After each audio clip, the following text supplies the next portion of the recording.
level as INTJs and INTPs, or a little bit lower, which was surprising. Who does? INFJs and INFPs usually have high IQs too.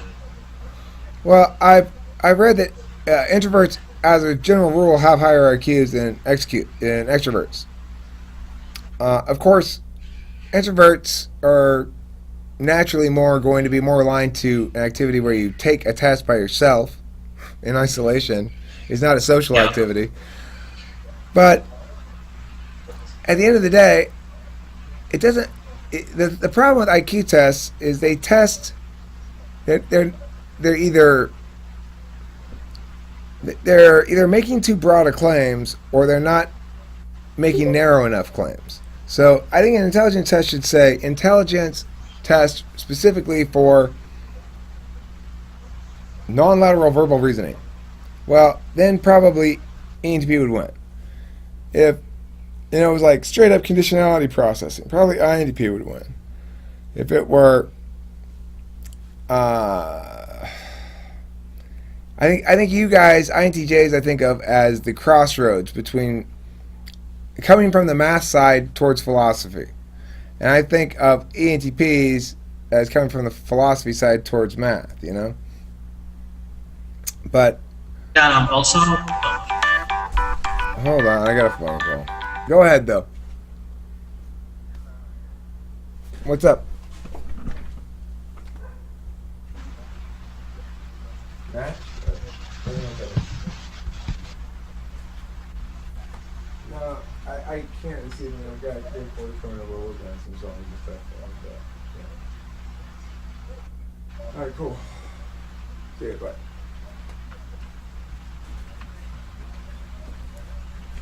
Alright, sorry. Go ahead. yeah, I was going to say that IQ tests, the only real value they have is their predictive ability. Who's that? So IQ is really Oh, you mean any kind of a test like that, you mean? no. I was saying that IQ tests in general, the only value that it really has is its predictive ability. So it's highly correlated to how well you can do in college, your income, in terms of if you're gonna commit violence or crimes, What about stuff like that. likelihood of feeling like an underachiever?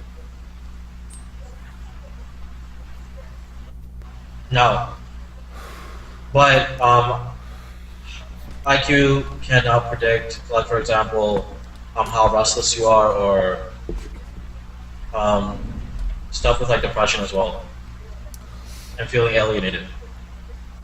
Well, I think if we wanted to maximize predictive qualities like that, we'd want to narrow the intelligences being measured. Because I think that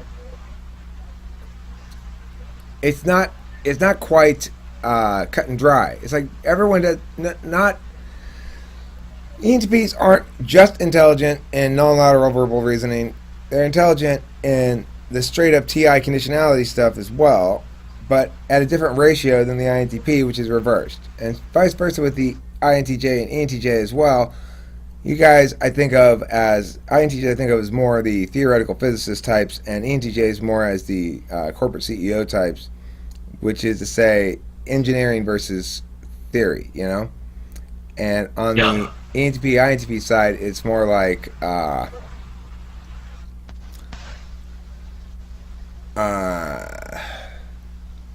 leaps, leaps versus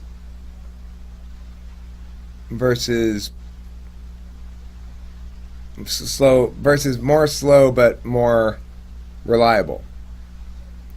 I don't know. It's kind of a harder one to parse into two, but they're different. They're yeah, different no. versions of the same intelligence. And also, if you look at because IQ test consists of different subtests that measure different cognitive abilities. ENTPs usually do really well in like reasoning, logical reasoning, and verbal, and like the part with like words and stuff like that, and definitions. Right. Yeah, that's our strength, and we're not so good at a lot of other kinds of processing. If asked to I'm solve, actually surprised that go ahead. actually surprised that like ENTPs are not as good at spatial. Wouldn't Annie be good at spatial? Well, I mean, I think I'm undecided on this. It's either all ENTPs like me are more or less audial. We learn orally. We learn with our ears, not our eyes. When a teacher was lecturing, I used to, for a long, long time until I got into college and ways, I never had to take any notes at all. I'd always just listen to it, and it's not like I try to remember it or anything. I just knew that when it came time to be tested on it, I remember the things I needed to remember, whatever they were, if he said it. So, but then eventually, as the shit gets more complicated, I started having to take some notes and stuff. But for a long time, that served me fine. And the reason is because as long as that's how I'm learning, and as long as that's what I'm processing, is spoken aloud language, especially, or read language is the same thing because you're speaking it aloud inside your head, sort of. Um, I'm I'm tough to beat, really tough to beat. You know, I see really clearly all how the grammar of conditionality works in language. But when you get outside of that realm, I'm more or less useless. When it comes to spatial stuff, I'm terrible, absolutely terrible. I was showing somebody the other day these 3 false starts I made on trying to make a simple wooden camera holder because as an ENTP, I don't like to measure shit. I want to eyeball it. Okay, I don't like to this whole like pre-work stuff. Let's plan it out ahead of time. Let's draw some lines and shit. I just want to get a saw and some wood and start cutting. It doesn't work like that. It's not like Photoshop. You can't undo. Yeah. And actually, I just lost my train of thought. Well, I think that's the thing about the NITE approach is that it's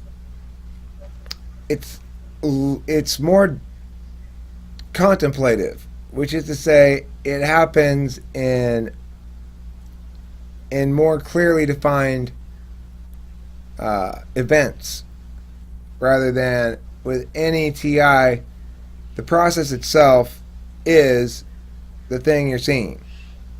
So it's all outside.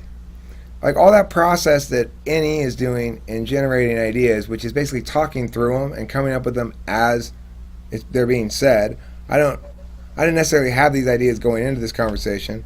I certainly wasn't planning on talking about these specific ideas. To the extent that they were in me, it was in that undefined, shimmering argument chains sort of way. That I know they're there, but I haven't bothered unpacking them yet. So, for me, this process of understanding how the mechanisms of cognition work, of understanding what we're talking about right now, which is different types of intelligence and stuff, I'm thinking to myself, well, how is it that my understanding of this cognitive function model, and my knowledge that Hami's an INTJ, and my knowledge of how TI and NI work versus NETI, how am I going to draw distinctions between our respective cognitions that explain in a meaningful and resonant way how and why we think differently? And so that's the kind of reasoning that I'm particularly good at, is coming up with new parsings, which is sets of words drawing distinctions, or new ways of parsing, new ways of expressing a parsing that make people feel as though they understand what they understood somewhat before, they understand it better now. That's our skills. So this is a good thing for me to be doing, provided people actually find that what I just said is true, that they do understand things better. If not, then I need to improve somehow, right? Yeah. But with the INTJ, they're not looking for that. They're not looking to see that they've given you some ability for new insight or new changing of models within your existing repertoire of models. You see it more as providing a way forward, or accurately reflecting reality rather than inaccurately reflecting reality. Yeah, I would agree with that. And I think that's because the work comes to you in whole, already put together packages. It takes longer for a package to arrive. The the ENTP is getting the little specks of the total email, the little bytes that travel off in little packets. We're getting them and opening them one at a time as they come in. You're waiting for all of it to get there and be reassembled, and then you open it, which is more of a sensible way to do it, probably. But the thing is, when you're doing it the NE style, the problem is sometimes you don't end up with the email you meant to end up with. You end up taking one part of it and sticking it with the other email, and then all of a sudden you forgot what the email was in the first place, and who knows where the fuck you are and what you're doing. You know? So that's the difficulty with my approach. Yes, I get faster access to the pieces, but they tend to send me on some wild goose chases in the process. And they don't give me an opportunity to work well with space, because space is comprised of whole objects in the way that INTJ intelligence is comprised of whole objects, and I don't work with whole objects well. I can't figure out how to turn a piece of furniture to get it through a doorway. I'm incredibly bad at it, comedically bad at it, so that people sometimes might even think like I'm trying to play it up to seem ridiculous. I genuinely can't figure out how to turn that thing to get through the door, and somebody has to come out and show me. I've tried it 5 times now. It's impossible. This doesn't fit through the door. You gotta turn it the other way. I've tried every possible way to turn this thing. It will not fit through the fucking door. Now, I'm telling you, I don't know what the fucking problem is here. I'm getting all mad and frustrated, right? And then the person's like, no, dude, like this. Turn like this. I go, oh, all right, fine. I guess you can fit through the door. I've had that happen to me multiple times in my life. Yeah, like for me, it's kind of the opposite. For me, like when I'm learning something, I have to be able to visualize it. So if I'm learning a concept, or if the teacher is teaching something in class, I have to visualize the concept. If I can't visualize it, I don't understand it. And like in terms of auditory learning, I'm terrible at it. Like the teacher could give like a lecture and repeat like several things, and I'll completely forget it like after class. But if I'm able to visualize it, then I understand it perfectly, even if I hear it once. And the thing is, those different learning modalities, one thing that I do naturally, which is useful for a teacher, is I use a lot of analogies and a lot of metaphors, many of which are visual, which hopefully, and I do sometimes draw pictures on the board too, as I sort of try through all the possible ways of framing something, which is why probably ENTPs are effective educators. Nandi, we're talking about types of intelligence. I'm talking about the trouble that I got in when I put up a video called INFJ Intelligence. Does it fit the FE stereotype or something like that? FJ stereotypes. And people got kind of fussy about it, and people tend to be quite touchy about saying one type is more intelligent than another, while concurrently not caring at all about saying, well, one type's more organized, one type's more in touch with their feelings, one type's more socially graceful, one type's more athletic, one type's more whatever, but people get really fussy if you say one type's more intelligent. So I was trying to sort of narrow down intelligence to specific kinds of intelligence to talk about how different types have mastery over specific kinds. And Hami pointed out that in intelligence tests, ENTPs do very well on the verbal reasoning section and not as well on some of the other sections. And he was asked about that, and I pointed out, well, I got terrible spatial stuff. Now, you are not an ENTP, you are INFJ, right? Mm-hmm. So, do you more identify as an audio learner or a visual learner? Because I think it goes either way with INFJ. I think it depends. I'm definitely a visual learner. Like everything that Hami said, I definitely related to. Interesting. I'm thinking it's like the whole NISE thing. That whole axis is kind of like a cognitive that to some extent. But it really helps people use like examples that I can picture in my head, so I can like kind of contextualize things. Because like everything that I think, I imagine. Like I can see it as an image. I don't ever think in words or like sounds or like symbols or anything. It's all like images. So it's really helpful when someone can use examples or like metaphors. Yeah, you guys straight up NI kind of intelligence then, for sure. Usually, that's the thing about INFJs though, is they go either way. Because normally that's paired with TE. If you get the TI kind, so if your intelligence, your cognition, in my opinion, if your cognition had landed on the other side. It's got to prioritize one or the other as a mode of intelligence. Then you would have been auditory, and you would be musical instead of visual, and it would be the opposite. Because I think INFJs land either way because they're conflicted. Musical, like I have a really good ear too. Oh, you do have a good ear too. Okay, so I mean, maybe you get both. I don't know. Maybe you're lucky you get both.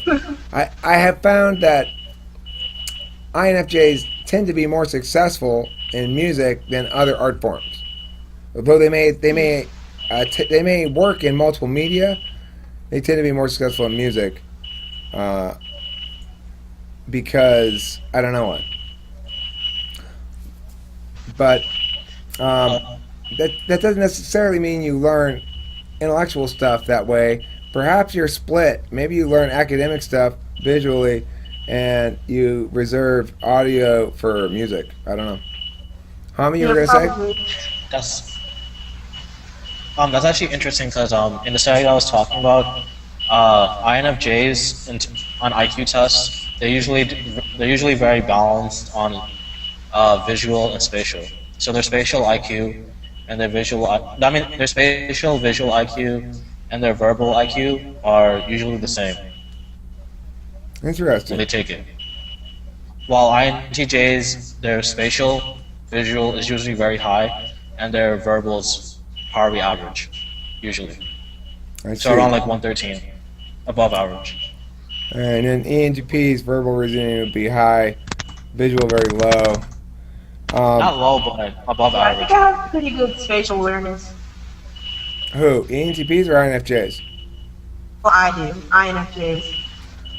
You think you're good spatial learner? Like, Or at least me personally. do you feel like you know how to turn a piece of furniture to get it through the doorway? Yeah. Okay.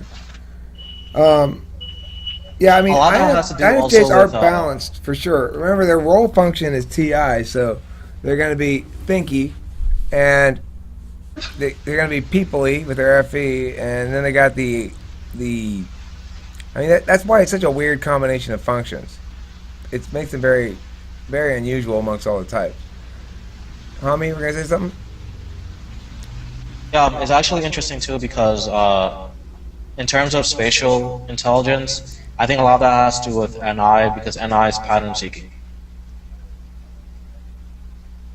So when you're trying to fit, like, for example, on an IQ test, they'll give you like a certain block, and then they'll ask you like, what's the next sequence. If you're really good at pattern recognition, you can usually figure out what's the next sequence and stuff like that. Right. I think any type of intelligence, For some reason, INTPs. Go ahead. For some reason, INTPs have high spatial IQ as well. They do or don't? They have any. But they do have high spatial or don't? They do. They do. Oh, okay. Well, I mean, here's the thing. It kind of depends on how we test those sort of things. For example, any sort of logical proof kind of a thing. For example, geometry, I understood that perfectly immediately. If they were saying, well, how do you prove that this is, in fact, this many degrees angle, given this other piece of information and these rules? That kind of stuff came really, really easy to me. Logical proofs and logic come really easy to me. So you can set up a really complicated logic problem and say, is that valid or invalid, or can you prove the validity of this logical statement? I can do that. I can just sort of feel the grammar of the logical progression. You know, if you were to say something like, well, here's a proof that I have that if Chad goes to the store, then aliens are going to invade. So, you know, step one, if Chad goes to the store, then I have an apple. Step two, if I don't have an apple, then I won't go to the bank next Tuesday. Step three, If Chad doesn't go to the store, then I will go to the bank next Tuesday. Step 4. Aliens invade and take over. It's logically valid. Prove it. Well, it is logically valid, but it's not sound. And the reason is because there are two contradictory premises. Because you said both that if Chad goes to the store, you have an apple, and that Chad doesn't go to the store, and if Chad doesn't go to the store, you don't have an apple. Therefore, you both have an apple and don't have an apple. And that means it's contradictory premises, and you can prove anything valid in the universe. I know that from learning it, but I kind of felt it all along. Like I somehow got that stuff intuitively. But really and then the only other kind of intelligence that I really had was the sort of the tool of that, which is prose, managing the construction of language in a way that makes it sound like it flows like it should and that you sound smart. And then the third one being music, because that's tied in with the language thing as well. I think all three of those things are all just basically language and its family of companies. Everything else, I'm kind of an idiot. Yeah, I'm really, really bad at logic and like logical stuff. I joined programming club in my high school. It was fun and I enjoyed it, but it was very tiring. And a lot of it I couldn't. It took me a long time to like figure out how to solve things.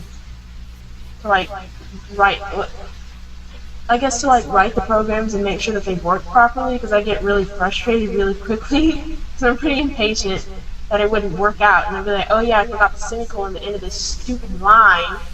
So after a while, I just gave that up. Well, you should be really bad at TE kind of intelligence. Oh, which is, I thought programming was TI stuff. You should be good at TI, pretty good, right? The same sort of stuff that I'm pretty good at, which is like verbal Like reasoning. geometry stuff? Like I wasn't very good at geometry. Okay, so you are backwards then, right? You've got the visual thing going on with that kind of intelligence, but you've got the audio thing going on with music. So you managed to split it in half somehow, basically, and because that's what I'm talking about. It's like INFJs either get the same kind of intelligence that I have, but not quite as full blast and kind of moderated by some other factors. They tend to apply it to humans rather than to systems because they've got FE ahead of it. And or you end up the opposite kind. Now, if you are the opposite kind, the visual kind, then I don't quite understand how it's going to work out, how it works out, because we know the INFJ has a 7th slot function of TE. INFJs should be very bad at understanding how to put together and or execute protocols like fixing an electrical circuit, where you go, let's check this circuit first, then let's do that, then let's do that, then let's do that. They should be fairly bad at that and not get it at all. That sounds so annoying. I know it sounds annoying to me too. Not get that, but I don't know how exactly that plays out. I was curious about it earlier when it occurred to me that the INFJs have TE in the 7th. Who else has TE in the 7th slot? ISFJs? No. Yeah, because they have TI. No? Oh, do they? Yeah, oh, yeah, they do. ISFJ. Yeah, they do. You're right. My bad. Fun. ISFJs have TE in the 7th as well, huh? Well, see, this kind of explains. My friend Dave, he's ISFJ, and he is absolutely terrible at anything related to computers. Even typing. He only types with one finger, like 2 fingers, you know. So I don't know how much of that is TE or how much of that is just Dave, but regardless, he's really not a TE guy. It doesn't mean he can't fix shit. That's the weird thing, right?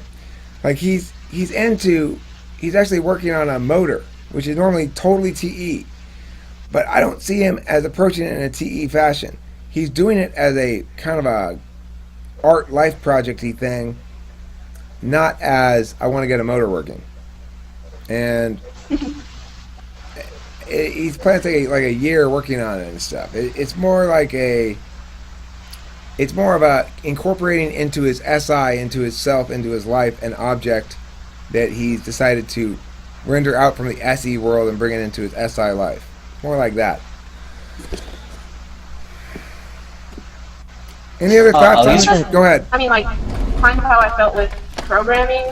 Like, I enjoyed doing it when I could, like, I felt really accomplished when I could work out a whole function. And that was really nice. And I like learning how everything fit together. And I think that's, like, also why I enjoy learning about the human body. I don't know, I'm really obsessed with, like, human anatomy and stuff like that. Because I want to be a surgeon, so, like, I guess it's a lot like fixing the motor, kind of. But I'm not really sure why I want to do that. But I'm not very good at, like, TE stuff, and that's kind of a TE thing. Well, Mayberg was saying one way to think about TE is the simple causal relationships. That if I push this key, this letter will show up on the screen. If I hit the hammer with this nail will go in. So when you're thinking about TE not being effective, obviously it's not going to be ineffective at that kind of a machine code level. You're not going to mistakenly think that if you hit your thumb, then the nail's going to go in. Wait, why is the nail still there, but my thumb's hurting? You're not going to make that kind of mistake. But it would seem to me that you might make the sort of mistake that goes, you could make a systems idea mistake. Like, well, I thought if I took these steps, it was supposed to accomplish this outcome, but I didn't understand how contextually those steps needed to be executed in this way to accomplish that outcome. I can't think of a good example of it, though. It's a curious notion to me. I'll have to think about it more, I suppose. Well, at least for me, I never found like following logic that hard. It usually comes really quick to me. I can usually tell where like the logical flow of something is going, and like I know the end result. I just hate all the middle work in between. Yeah, that's the grunt work. That's the sort of work that I think ISTPs are comfortable doing and enjoy doing because they feel a sense of satisfaction from completion. I think that's what it boils down to is every personality type is looking for completion in some area. They feel satisfied by completion in one or more areas. And their primary area they want to see completion in is going to be their third function. So for the ENTP, primarily what I want to see is people liking me and my successfully having established my identity as it relates to other people's perceptions of me and stuff like that. For INTJ, it's going to be completion of the loop between their own feelings, their intuition, and their actions, such that they find a way to make all those things fit together, where everything's coordinated, that they have their intuitive truth, that they can take their TE meaning rendering causality kind of intelligence and effect a change that produces in them an outcome that reinforces the good things they like about their feelings and also is consistent with their other elements, and they're able to include their SE. So I see the INTJ completion thing, I guess like the INTJ's intelligence itself, as being much more of a whole package than it is for the ENTP, whose completion regimen is pretty simple. It's, learn to tolerate my own feelings, learn to face the terror, the existential terror implicit in the ENTP that he endures in the absence of experiencing his own feelings. I think my completion is simpler. Nandi, I don't know what your completion would be. I guess it would be protocols or something. Completion of protocols? Well, what I'm saying is, I'm talking about type actualization at this point. So we've been talking about intelligence varieties. We know that I'm not going to be, my job as Eric is not to become more like an INTJ, so that I put away my childish frivolities and focus on serious matters and deal in whole truths from now on and stop wasting time with FP. That's not my job as Eric, because that wouldn't be maximizing my strengths, and it would be causing my weaknesses to be worse for me, and all that kind of stuff. So I was just asserting that I think the completion regimen for each type is that. It's a completion regimen. It's not a, when we say actualization, what we mean is we need to find a way to complete the incomplete parts of ourselves such that we no longer feel so blind and or angry irrationally at being blind in certain areas.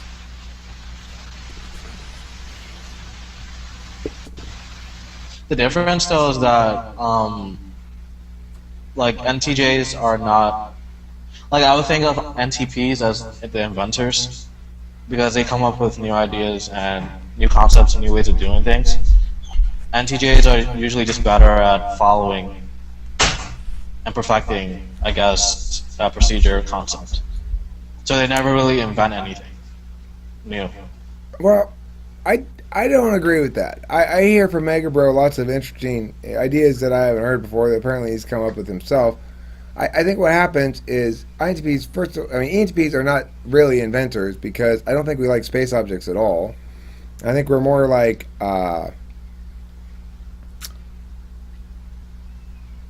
we're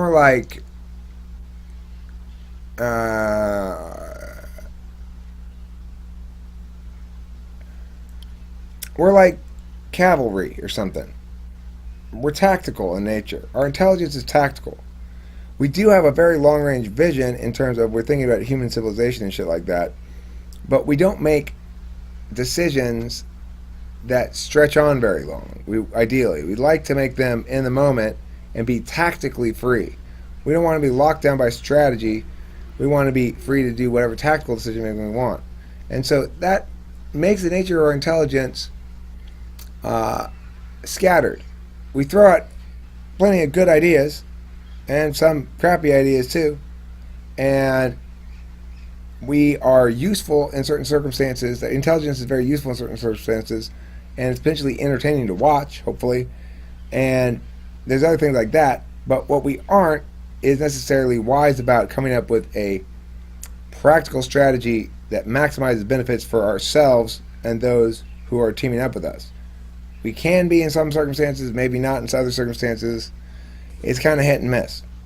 I think the INTJ is likely to be a lot more reliable and count-onable in terms of producing measurable intelligence, which means some sort of result, be it impressions upon others or measurable impacts or something like that, than is the ENTP. And I think the INFJ is likely to have the potential to be vastly more effective in their own life than the ENTP, and probably is, but they can be lazy. True. I think any dominant NI user is lazy.